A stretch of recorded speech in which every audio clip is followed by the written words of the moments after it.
Guys? ठीक है, तो आज हम अपना ये जरूर खत्म करेंगे, that is what is a working of neuron. बहुत इंपॉर्टेंट टॉपिक है। अब हमने अभी तक क्या क्या पढ़ा था वो एक बार देखते हैं। तो वर्किंग ऑफ न्यूरॉन के अंदर हमने पहली बात देखी कि एक एक्शन पोटेंशियल जैसी नाम की चीज बनती है। क्या कहते हैं मुझे? इलेक्ट्रिक इंपल्स का नाम क्या है? Action potential. क्या क्या इसमें चीजें होती है? सबसे पहले हमने देखा कि रेस्टिंग मेम्ब्रेन पोटेंशियल एस्टैब्लिश कैसे होती है, बिल्कुल सही। फिर हमने देखा कि डीपोलराइजेशन कैसे होती है, रीपोलराइजेशन कैसे होगी। Action potential is basically depolarization and repolarization पूरी हो जाती है तो हो जाता है, ठीक है। अच्छा, नाउ हमने देखा कि रेस्टिंग मेम्ब्रेन पोटेंशियल कितनी होती है? -70 मिलीवोल्ट्स होती है। कितनी होती है? -70 मिलीवोल्ट्स होती है। मैंने देखा कि कैसे बनती है, जब अंदर की तरफ नेगेटिव ज्यादा हो और बाहर की तरफ पॉजिटिव कम हो, तो ये हो जाती है। अब हमने देखा था कि जो हमारी मेम्ब्रेन होती है उस पे 3 इंपॉर्टेंट चीजें होती हैं। एक होते हैं सोडियम चैनल्स, एक होते हैं पोटेशियम चैनल्स, और एक होता है सोडियम पोटेशियम पंप। हमने देखा कि सोडियम और पोटेशियम चैनल का क्या है, ये दोनों सोडियम और पोटेशियम को अंदर बाहर आने दे सकते हैं, लेकिन ये गेटेड होते हैं, मतलब ये कभी कभी ही खुलते हैं। वहीं सोडियम पोटेशियम पंप क्या करता है कि 3 सोडियम बाहर छोड़ता है और 2 पोटेशियम अंदर लेता है। इसकी वजह से क्या होता है? इसकी वजह से ये होता है कि बाहर पॉजिटिव ज्यादा अंदर पॉजिटिव कम, तो अंदर एक नेगेटिव चार्ज डेवलप हो जाता है। इस वजह से एक -70 मिलीवोल्ट की हमारी जो वो होती है रेस्टिंग मेम्ब्रेन पोटेंशियल, वो एस्टैब्लिश हो जाती है। बिल्कुल सही, बिल्कुल सही। तो हमने कितने खूबसूरती से लिखा था ये सब। अब हमने देखा क्या होता है। अब जैसे ही सडनली आपको एक इम्पल्स आती है, इम्पल्स जनरेट होती है, तो हमारी ये जो होती है मेम्ब्रेन, इसका डीपोलराइजेशन हो जाता है। डीपोलराइजेशन का मतलब क्या है कि जितना भी हमारा अंदर नेगेटिव चार्ज था, बाहर पॉजिटिव चार्ज था, वो रिवर्स हो जाता है। मतलब अंदर कुछ देर के लिए पॉजिटिव चार्ज हो जाता है, बाहर नेगेटिव चार्ज हो जाता है। फायदा क्या है इसका? फायदा इसका ये होता है कि सिंस बाहर अब नेगेटिव चार्ज हो जाता है, इलेक्ट्रॉन्स जो होते हैं वो पॉजिटिव आयंस होते हैं। आपका होता है E+ होता है, इलेक्ट्रॉन तो पॉजिटिव है, तो नेगेटिव के ऊपर ज्यादा अच्छे से फ्लो कर पाता है। तो ऊपर ऊपर से पूरी की पूरी इलेक्ट्रिक इंपल्स निकल जाती है। अच्छा, हमने यहां तक की बात करी थी, और हमने एक चीज इंपॉर्टेंट बात करी थी कि जो हमारा डीपोलराइजेशन है, ये ऑल और नन प्रिंसिपल पे काम करता है। किस पे काम करता है ये? ऑल और नन प्रिंसिपल पे। आज हम बात करेंगे कि ये ऑल और नन प्रिंसिपल क्या होता है। दूसरी बात, डीपोलराइजेशन कैसे होती है, हाउ डज डीपोलराइजेशन ऑकर। यहां तक सबको समझ आया था? एक बार हैंड रेज करके बता देंगे यहां तक की बात अगर क्लियर है तो। बिल्कुल सही, बहुत सही, बहुत सही।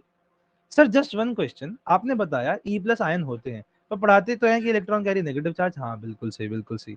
तो भाई बेसिकली हम यही कहना चाहते थे। देखो, इलेक्ट्रॉन कैरी नेगेटिव चार्ज होता है, कैसे बताऊं, it's very complex honestly. Physics में क्या होता है ना, हम ये कहते हैं कि इलेक्ट्रॉन्स की movement is positive even though electrons negative होते हैं। लाइक करंट को हम पॉजिटिव बोलते हैं और इलेक्ट्रॉन्स नेगेटिव चार्ज कैरी करते हैं, तो current is flow of electrons.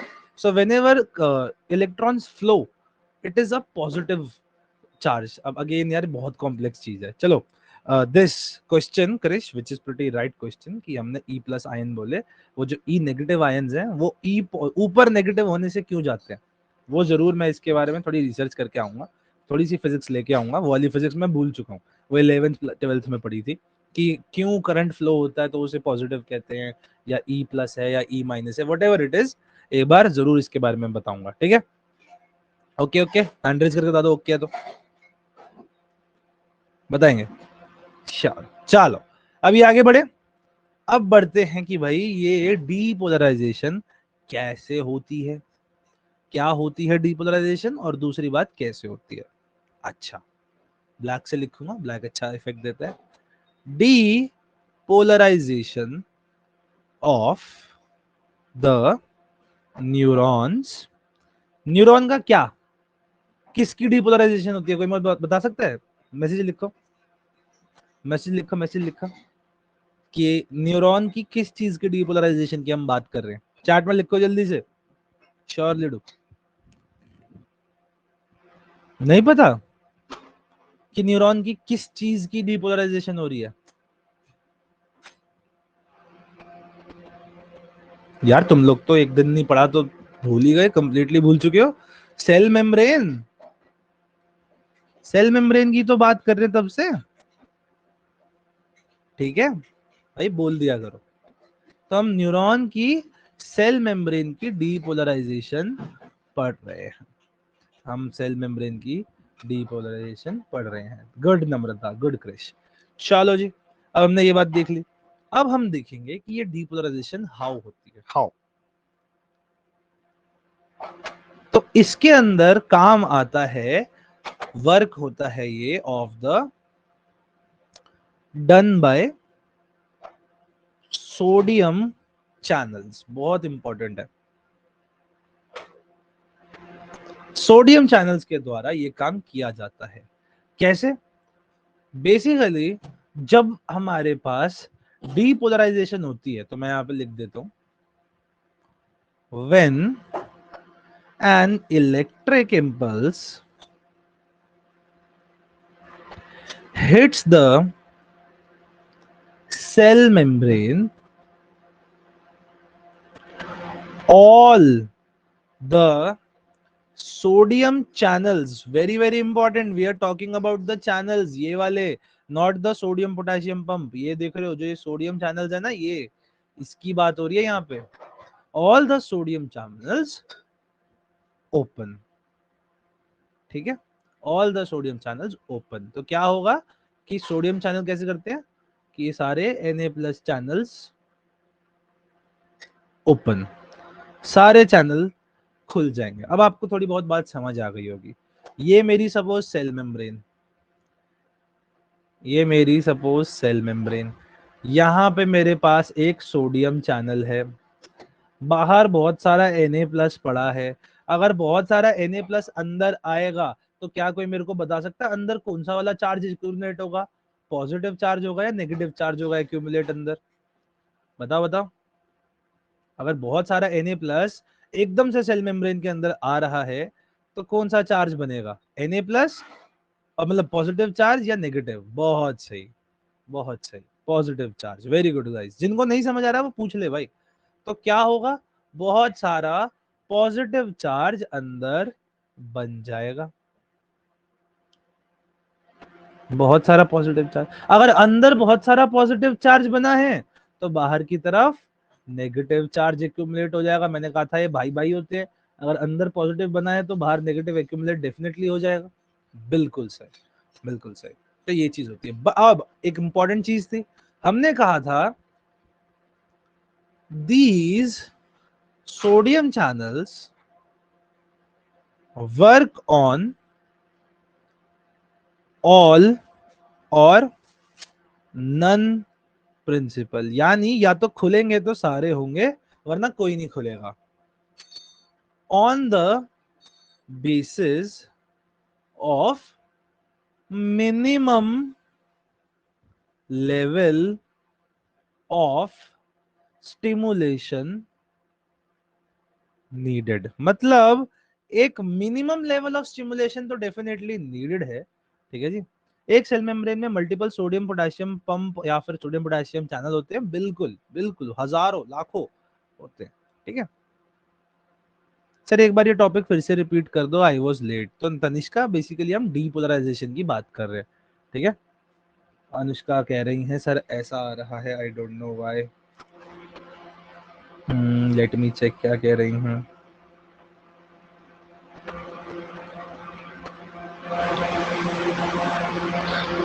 Click on go live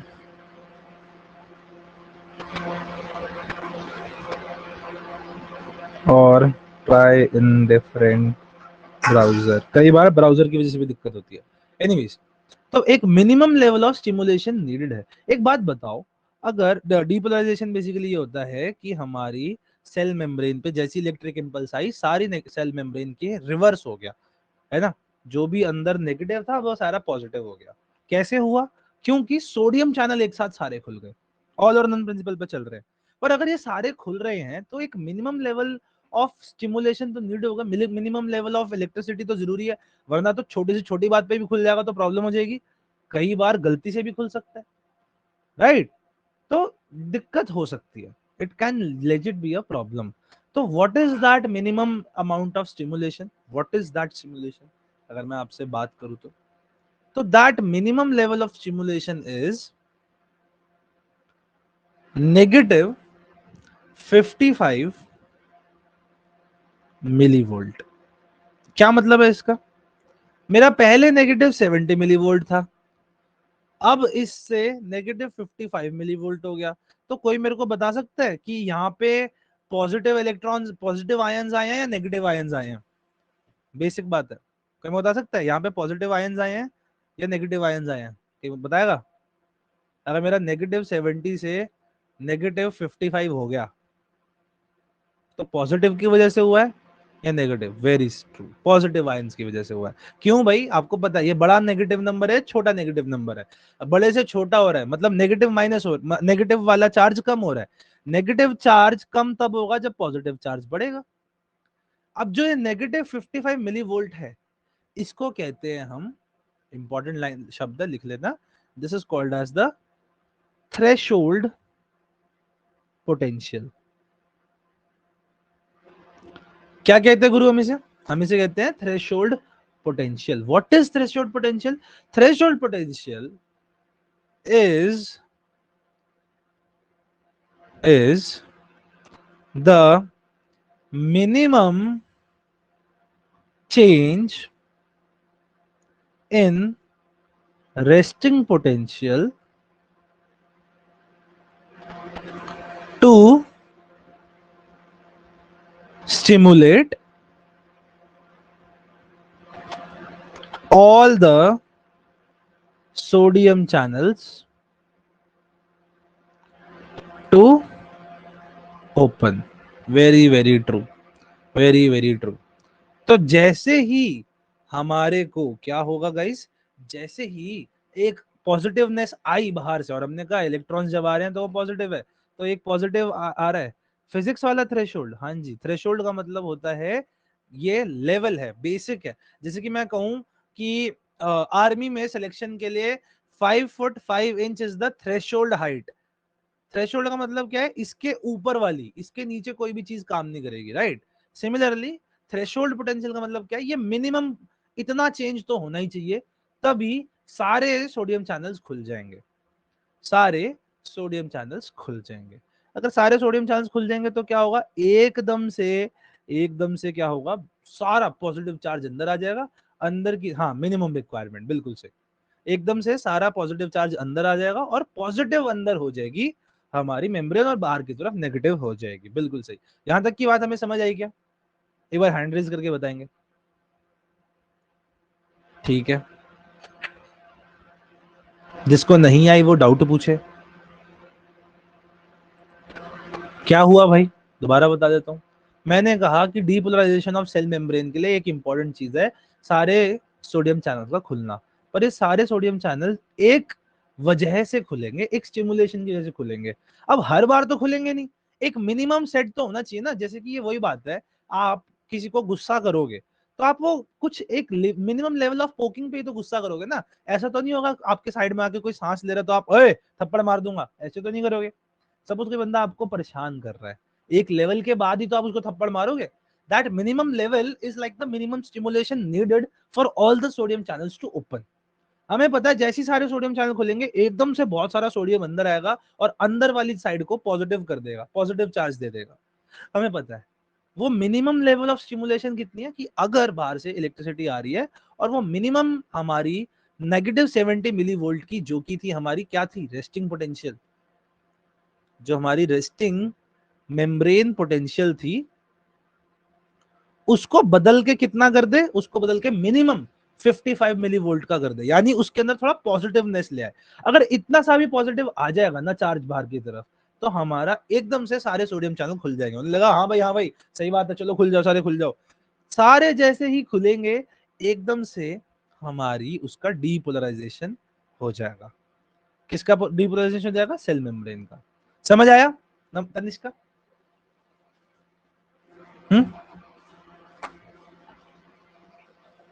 बताओ बताओ। चलो परफेक्ट। नाउ हमने ये बात भी समझ ली। अब मैंने बोला व्हेन डीपोलराइजेशन ऑकर्ड, एक लेवल ऑफ पॉजिटिव चार्ज आया। When depolarization occurred, a lot of positive charge came inside the cell membrane.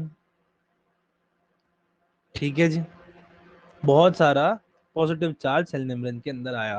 Point is, what is the maximum amount of positive charge that can, मैं कहूंगा, occur on the cell membrane. भाई कोई एक maximum level तो होगा ना, इससे ज्यादा चार्ज नहीं बन सकता अंदर पॉजिटिव साइड. सो वो मैक्सिमम क्या है, वो नंबर क्या है maximum number? So yes absolutely, और वो नंबर होता है +40 मिलीवोल्ट्स. क्या होता है? +40 millivolts. In reality there is something called as Nernst potential. अगर आप थोड़ा सा बायोलॉजी में और घुसोगे, there is something called as Nernst potential which says कि मैक्सिमम सोडियम जितना घुस सकता है ना, वो +61 मिलीवोल्ट तक घुस सकता है, उसके ऊपर सेल रप्चर हो जाएगा. लेकिन ये जो नंबर है वो कभी अचीव नहीं हो पाता. क्यों? क्योंकि सोडियम चैनल्स जो होते हैं बड़े फास्ट चैनल्स होते हैं, जितनी जल्दी खुलते हैं उतनी जल्दी बंद भी हो जाते हैं. तो मैक्सिमम जितना हो पाता है that is +40 millivolt. And this को, इसको क्या कहते हैं? हम इसको कहते हैं reverse potential. What do we call it? Reverse potential कहते हैं. ये रिवर्स पोटेंशियल क्या है भाई? What is reverse potential? Reverse potential is the amount of positive charge inside the cell membrane that causes the repolarization of the cell membrane. repolarization का मतलब क्या है? कि भाई पॉजिटिव हो जाए दोबारा, अब नेगेटिव आ.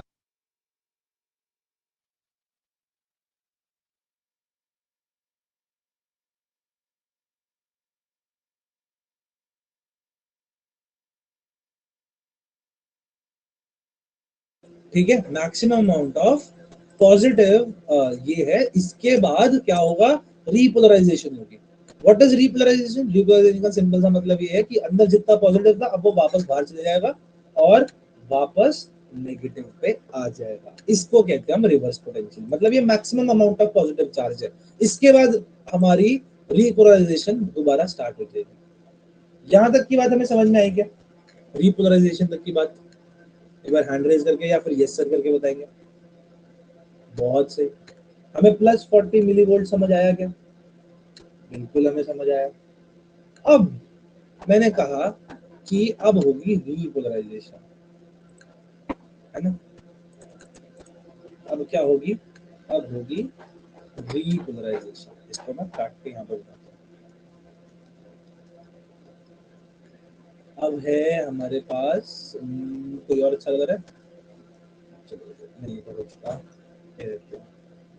अब बारी है रीपोलराइजेशन की. What is repolarisation?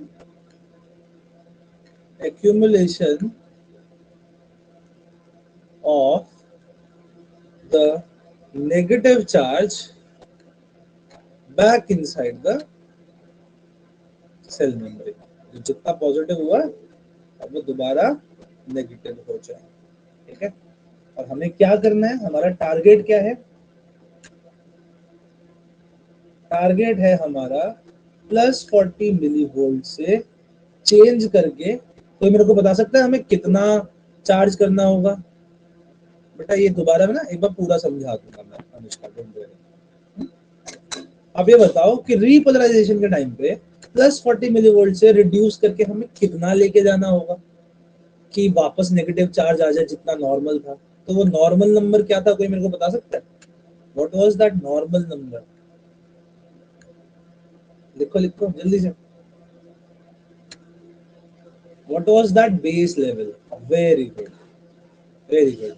-70 मिलीवोल्ट, सही बात है। अब जितना पॉजिटिव हो गया बाहर अंदर की तरफ, उसे वापस चेंज करके बैक टू द नॉर्मल, यानी back to resting membrane potential.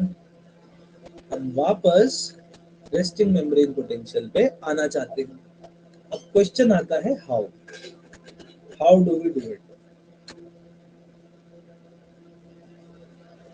तो हाउ के अंदर इस बार पता है किसका काम आता है? इस बार काम आता है पोटेशियम चैनल्स का। इस बार क्या काम आता है? पोटेशियम चैनल्स का। क्या होता है?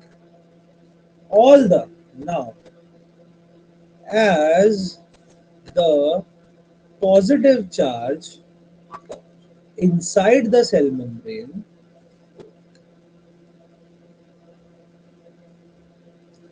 reaches +40 millivolt, जब हमारा depolarization हुआ, all the potassium channels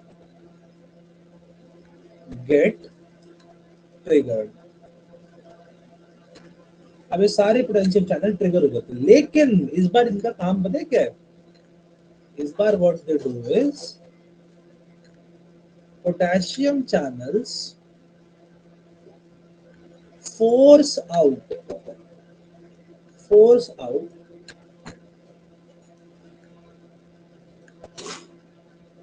potassium ions. देखो पोटेशियम भी तो पॉजिटिव आयन ही है। इस बार सोडियम की जगह पोटेशियम आयंस बाहर जाते हैं। सिंस पोटेशियम आयंस बाहर जा रहे हैं तो क्या हो रहा है? That positive charge inside reduces. Since potassium ions बाहर जा रहे हैं तो क्या होगा?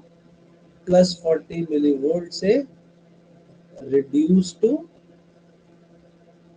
-70 millivolt.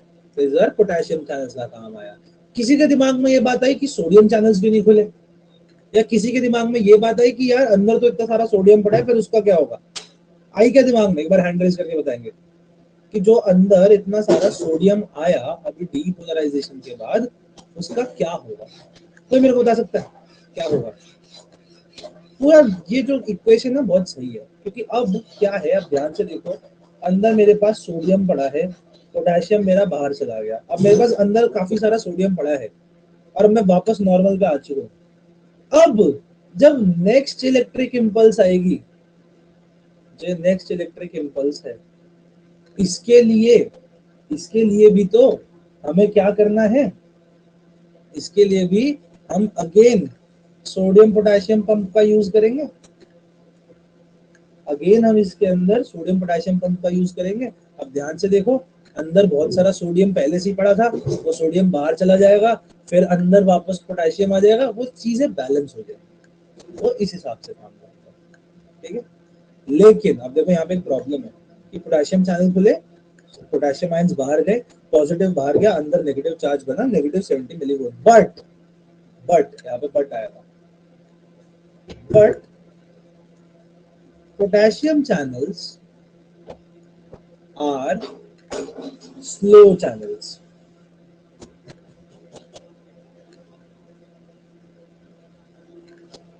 Therefore, they do not close on time।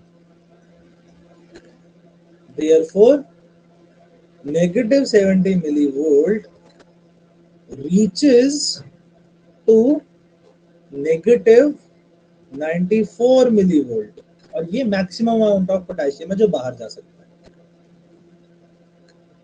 -94 millivolt पहुंच जाता है। तो अब एक्स्ट्रा ज्यादा नेगेटिव हो गया अंदर। इस प्रोसेस को क्या कहते हैं हम? इसको कहते हैं हम हाइपर पोलराइजेशन। भाई रिपोलराइज कर रहे थे, अंदर -70 डाल रहे थे, पर सोडियम चैनल इतने स्लो हैं कि भाई वो तो करते गए एंड सही टाइम पे बंद होना भूल गए। तो दिस इज व्हाट हैपेंड, और क्या हुआ, इसका सीन हो गया, क्या बना ये, हाइपर पोलराइजेशन, हाइपर पोलराइजेशन हो गया। हम करना चाहते थे रीपोलराइजेशन, कि सोडियम चैनल खोलो, अंदर +40 है, बाहर जाएंगे तो -70 पहुंचा देंगे, -70 पहुंच भी गया, पर ये सोडियम चैनल जो है वो टाइम पे बंद होना भूल गए, तो बड़े स्लो चैनल्स हैं, इस वजह से ज्यादा सोडियम बाहर चला गया और -94 मिली वोल्ट तक पहुंच गया। क्या हो गया, -94 मिली वोल्ट तक पहुंच गया। अब आप लोगों के सामने क्वेश्चन है, ये मैं क्वेश्चन आप लोगों के सामने रखता हूं कि क्वेश्चन ये है, who will correct this hyper polarization? कौन इस हाइपर पोलराइजेशन को करेक्ट करेगा? हमारे पास 3 ऑप्शन है। इधर हमारे पास क्या ऑप्शन है, ये देखो, या तो करेगा सोडियम चैनल, या करेगा पोटेशियम चैनल, या फिर करेगा sodium potassium pump. Pump chart में लिख के बताओ कौन सा इन तीनों में से इस हाइपर पोलराइजेशन को ठीक करेगा। कंसिडरिंग द फैक्ट, मैं आपको 2 चीजें आपको बता देता हूँ। हमारे पास फैक्ट क्या है कि हमारे पास लो सोडियम पोटेशियम इनसाइड है एंड हाई सोडियम इनसाइड है, क्योंकि अभी तक वो जो अंदर फ्री फंड का सोडियम पड़ा हुआ है डीपोलराइजेशन का, वो अभी भी अंदर पड़ा हुआ है। तो कौन है वो, कौन जो कि इस हाइपर पोलराइजेशन को करेक्ट करके वापस -70 मिली वोल्ट पे ले आएगा?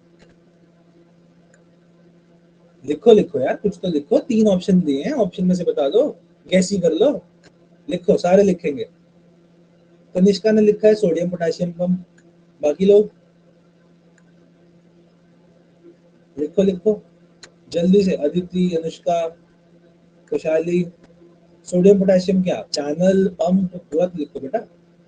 क्रिश, नम्रता, लिखो सारे, सोडियम पोटेशियम पंप नम्रता कह रही है, अनुष्का राणा पंप कह रही है, अदिति, क्रिश, खुशहाली, बताओ आप लोग।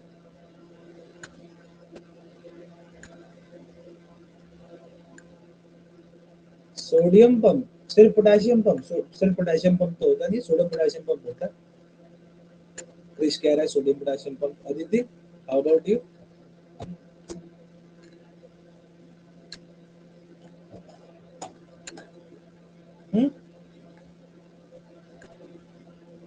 एनीथिंग? कोई बात नहीं, जो आप लोगों ने कहा वो एकदम सही बात है। This is fixed by, very good, अपने आप को pat on the back, fixed by sodium potassium pumps. Sodium potassium pump करते हैं, क्या करते हैं वो, they take in K+, remove 2K आते हैं, 3 सोडियम बाहर जाते हैं, और सॉरी सोडियम पोटेशियम लिख दिया, 3 सोडियम बाहर जाते हैं, तो अंदर का बेवजह का सोडियम बाहर जाता है और बाहर जो एक्स्ट्रा पोटेशियम चला जाता है वापस आता है।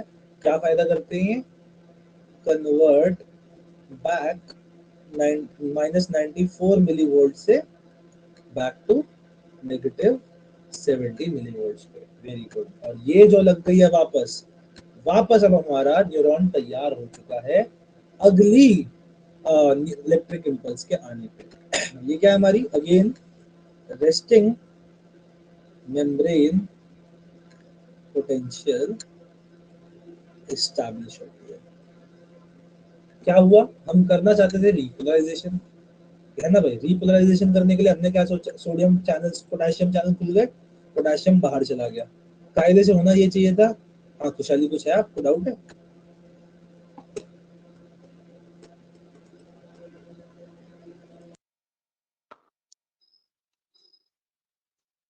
बोलो बोलो।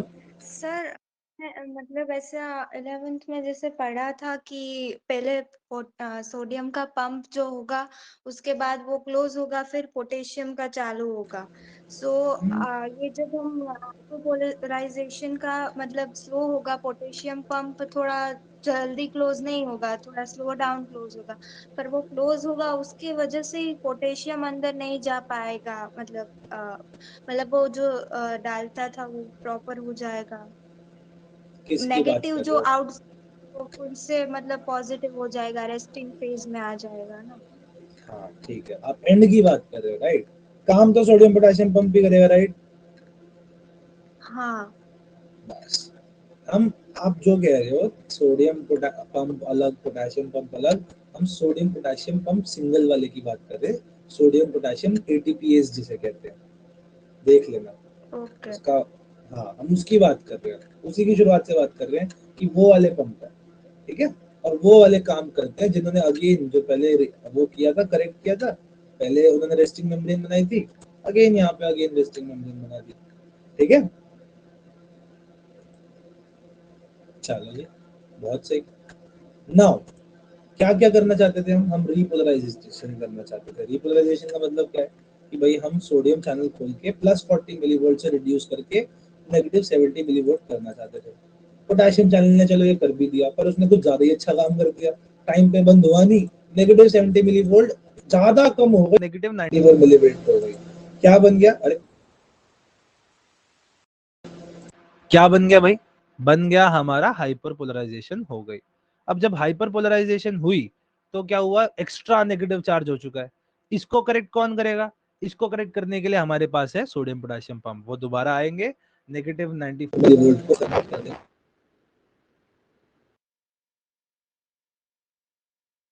तो ये काम ये लोग करते हैं। नाउ यहाँ तक की बात समझ आई? यहाँ तक की बात समझ आई? एक बार हैंड रेज करेंगे। बहुत सही, नम्रता को आई। किसी को कोई डाउट है तो जरूर पूछे भाई। Device can ask us doubts right now. चलो अब एक ग्राफ बनाते हैं। ये ग्राफ चाहो तो पेपर में बना सकते हो, क्योंकि it would be a very good way to explain की मेक अ ग्राफ, ठीक है? तो एक ग्राफ बनाएंगे हम ऐसे, ठीक है?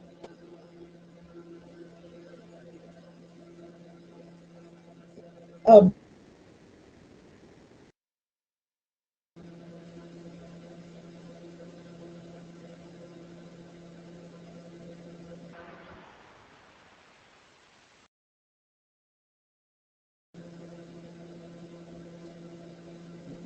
गड़बड़ हो गई, ठीक है? तो हम ना दो तीन लेवल्स मार्क करेंगे इसमें। एक हम ये वाला लेवल मार्क करेंगे, ठीक है? एक हम यहाँ पे एक लेवल मार्क करेंगे, ठीक है? तो क्या होगा?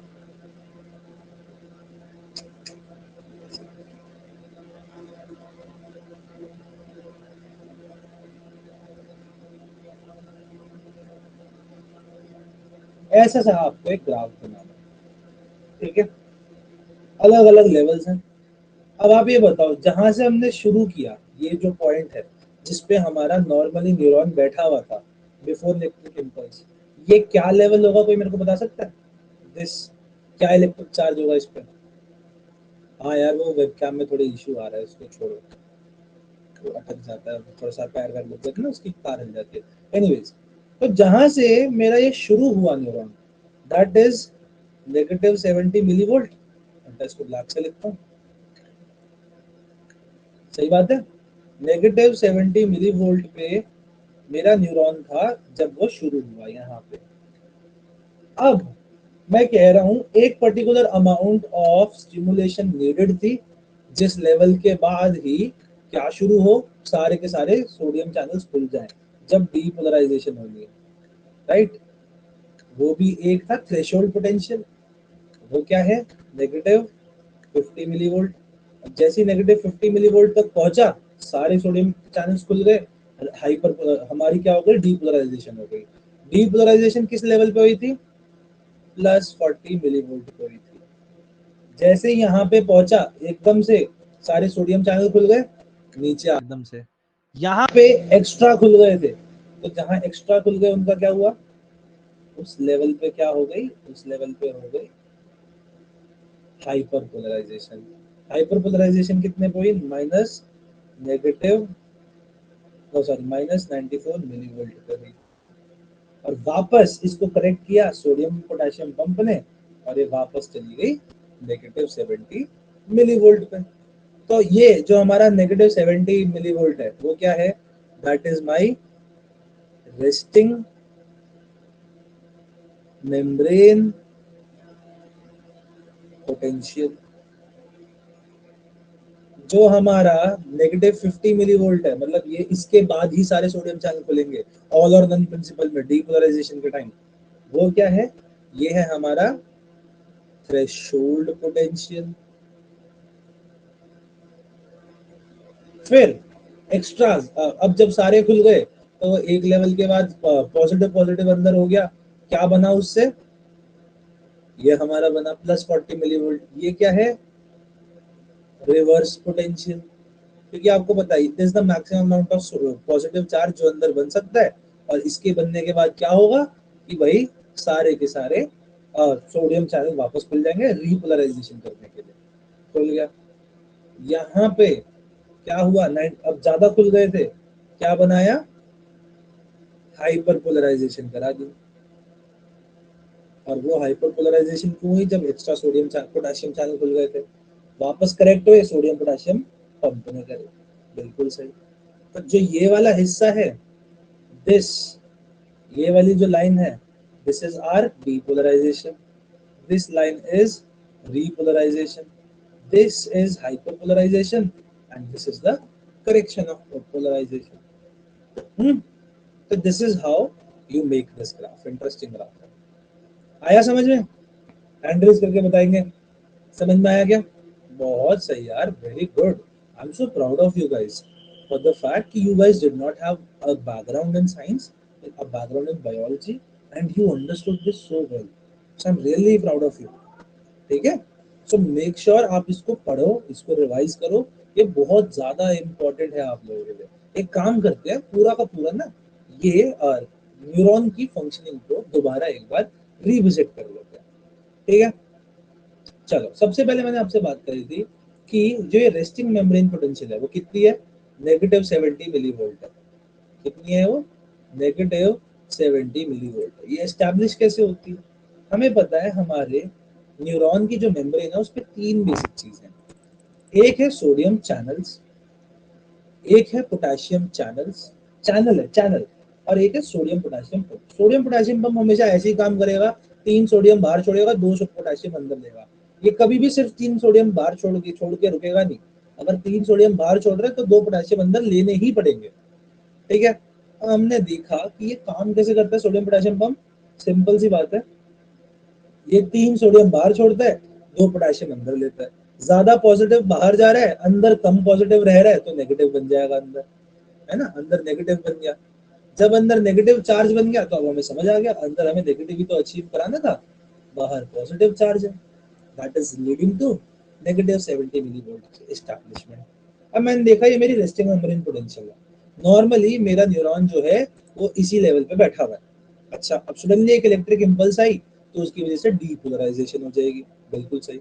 अब मैं कह रहा हूँ डीपोलराइजेशन होगी किस वजह से, जब सोडियम चैनल खुलेंगे, और सारे सोडियम चैनल्स एक साथ खुलेंगे। जैसी सारे सोडियम चैनल्स एक साथ खुल जाएंगे, बहुत सारा सोडियम अंदर आ जाएगा, जब बहुत सारा सोडियम अंदर आएगा एक साथ बहुत सारा पॉजिटिव अंदर आ जाएगा, और एकदम से नेगेटिव 70 मिलीवोल्ट किस में चेंज हो जाएगा, प्लस 40 मिलीवोल्ट पे चेंज हो जाएगा, और ये हो जाएगी मेरी डीपोलराइजेशन। पर मैंने क्या देखा, मैंने देखा यार ये अगर ऑल और नन प्रिंसिपल पे चल रहा है सोडियम चैनल, यानी खुलेंगे तो सारे खुलेंगे वरना एक भी नहीं खुलेगा। अगर इस केस पे चल रहा है सोडियम चैनल, तो उसके लिए एक मिनिमम लेवल ऑफ स्टिमुलेशन जरूरी है, मिनिमम लेवल ऑफ हमारे पास स्टिमुलाई होना चाहिए कि भाई हम समझ जाए कि हाँ अब एक्चुअली आ चुका है इतना स्टिमुलाई कि हम सारे सोडियम चैनल खोल दें। कई बार गलती से छोटे मोटे इंपल्स भी जा सकती है, that is not what is needed. तो वो लेवल क्या है, वो लेवल है नेगेटिव 55 मिलीवोल्ट। वो लेवल -55 मिलीवोल्ट का कि जैसे एक इलेक्ट्रिक इंपल्स आई जिसने -55 मिलीवोल्ट तक कर दिया आपको चेंज, यानी थोड़ा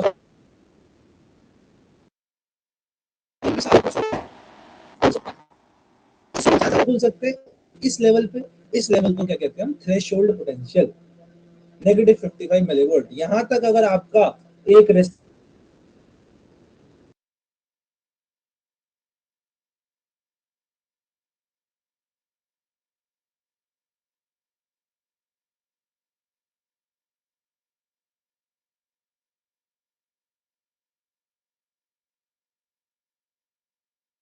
सोडियम चैनल एक साथ खुल गए, एक साथ सोडियम बहुत सारा घुस गया, सोडियम बहुत सारा पॉजिटिव चार्ज है तो बहुत सारा पॉजिटिव अंदर एक्यूमुलेट हो गया, बाहर नेगेटिव गया, डीपोलराइजेशन हो गई। सिंस डीपोलराइजेशन हुई है अब हमारी इलेक्ट्रिक इंपल्स जा सकती है। अब जब वो जा चली गई, अब अब वो हमारे को रीपोलराइज करना है, यानी वापस हमारे को उस स्टेट पे आना है जहां पे हम पहले थे, राइट। अब जो हमारा कितना चेंज हुआ था, सोडियम कितना आया था, मैक्सिमम लेवल कितना आ सकता है, +40 मिलीवोल्ट तक आया था। अब ये +40 मिलीवोल्ट एक टच है जहां के बाद अब हमारे को समझ आएगा भाई बहुत हो गया, बहुत हो गया, अब बंद करो सोडियम चैनल और खोल दो पोटेशियम चैनल ताकि वापस खोल सको। तो वो पॉइंट जहां से पॉजिटिव चार्ज एक्सेस आ चुका है, अब यहां से नेगेटिव चार्ज वापस हमें लाना है, रीपोलराइजेशन करनी है, उस पॉइंट को क्या कहते हैं हम, उसे हम कहते हैं रिवर्स पोटेंशियल। ये देखो यहाँ पे भी हमने बना रखी है, ये देखो, ये देखो यहाँ से अब रिवर्स शुरू हो गया, रिवर्स पोटेंशियल अब वापस शुरू हो गई, बिल्कुल सही। अब +40 मिलीवोल्ट, अब यहाँ से क्या होगा, अब रिपोलराइजेशन स्टार्ट होगा। री सर जब हमारे एग्जाम होने वाले होंगे तब क्या आप एक्स्ट्रा क्लास या डेली क्लास लोगे फॉर रिवीजन के लिए? तनिष्का जी, अब जैसे सपोज आपका ईयर एंड, सपोज कोई इग्नू वाला बच्चा है तो हम तो डाउट वाले चैनल सेशन लेंगे, ठीक है। आप लोग का क्या होगा कि आप लोगों के डाउट सेशन होंगे। I can take one shot series definitely, depending upon time कितना बचता है, वी कैन टेक, वरना आप लोगों के रिकॉर्डेड चैनल तो बनी ही चाहिए। एक्स्ट्रा क्लासेस हम उस चीज की लेंगे, डाउट सेशन, कि आपको किस चीज में डाउट है, अब डाउट पूछो, will take on that. One shot series देखो डिपेंड करता है करेंगे नहीं करेंगे, डिपेंड करता है। अब रिपोलराइजेशन कैसे होगी, हमें समझ आ गया, +40 मिलीवोल्ट पहुंच गया, अरे भाई चलो रिपोलराइज करो। कैसे होगा, इस बार काम होगा सोडियम चैनल का। सोडियम चैनल खुलेंगे तो सोडियम बाहर छोड़ेंगे, क्योंकि सोडियम पॉजिटिव है, अगर अंदर लेंगे तो भाई वो तो और ज्यादा पोलराइज हो जाएगा। नहीं, ये नहीं करना हमें, ठीक हो जाए बहुत ज्यादा, हम सोडियम को बाहर छोड़ते हैं। अब सोडियम चैनल्स को बाहर छोड़ते हैं, कितना छोड़ेंगे, छोड़ना चाहते हैं -70 मिलीवोल्ट तक, ताकि अंदर एक नेगेटिव चार्ज बन जाए। पर ये बड़े स्लो चैनल है, ढंग से बंद नहीं हो पाते, ढंग से बंद नहीं हो पाते तो क्या होता है, ज्यादा ही नेगेटिव पहुंचा देते हैं, ज्यादा एक्सेस ऑफ सोडियम बाहर चले जाता है, -70 मिलीवोल्ट की जगह -94 मिलीवोल्ट पहुंच जाता है। That is called as hyperpolarization. What do we call it, we call it hyperpolarization. अब ये एक्सेस ऑफ -94 मिलीवोल्ट पहुंच गया, अब मेरे पास बहुत ज्यादा सोडियम बाहर पहुंच गया और अंदर पहले से बहुत सारा सोडियम पड़ा हुआ है, सॉरी बहुत ज्यादा पोटेशियम बाहर चला गया, तो हम क्या करेंगे, अब ये हाइपरपोलराइजेशन को करेक्ट करने के लिए कौन आता है, सोडियम पोटेशियम पंप आते हैं, ये -94 मिलीवोल्ट को बैक कर देते हैं -70 मिलीवोल्ट। कैसे करेंगे, थोड़ा सा पॉजिटिव चार्ज अंदर लेंगे, राइट, तो ये पॉजिटिव चार्ज अंदर लाते हैं, वो पोटेशियम जो खो गया था, वो खोया हुआ पोटेशियम वापस आ जाता है, बस। तो -94 millivolt comes back to -70 millivolt, and this is why again your resting membrane potential is established। तो हमने देखा डीपोलराइजेशन कैसे हुई, पहले हमने देखा रेस्टिंग मेम्ब्रेन पोटेंशियल एस्टैब्लिश कैसे हुई सोडियम पोटेशियम पंप द्वारा, फिर हमने देखा जब डीपोलराइजेशन होती है तो क्या वो थ्रेशोल्ड पोटेंशियल है -50 मिलीवोल्ट की, जिसके बाद हमारा एक्चुअली -55 है, सॉरी सॉरी -55 मैंने 50 लिख दिया, यहाँ पे -55 ही लिखा होगा आई गेस। कितना लिखा है मैंने, लेट मी सी, -55, ये -55 है गाइस, मैंने यहाँ पे -50 लिख दी गलती से, तो -55 है, कितना है, -55 मिलीवोल्ट है। क्या आप लोगों को ये बात अच्छे से समझ में आई, किस किस को समझ आ गया ये कॉन्सेप्ट, एक बार हैंड रेज कर दो। कृष को आया, नम्रता, खुशहाली, अनुष्का, अदिति, तनिष्का, एनी डाउट, तनिष्का को भी आया, बहुत सही। आज हमने एक इतना इम्पोर्टेंट टॉपिक क्लियर कर लिया, this was something I was scared कि आप लोगों को नहीं समझ आ पाएगा, बट आई एम हैप्पी आप लोगों को समझ आया। अगर आपको कोई डाउट्स हैं तो आप अभी पूछ लो और आई एंड द सेशन टुडे, ठीक है, बताओ एनी डाउट्स।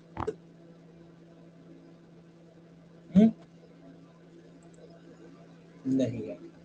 चलो विद दैट इसको पढ़ना, अभी मत पढ़ना, कल पढ़ना, एक बार सारे अपने रिवाइज करना, ना समझ आए तो लेक्चर को दोबारा देखना। बोलो तनिष्का जी।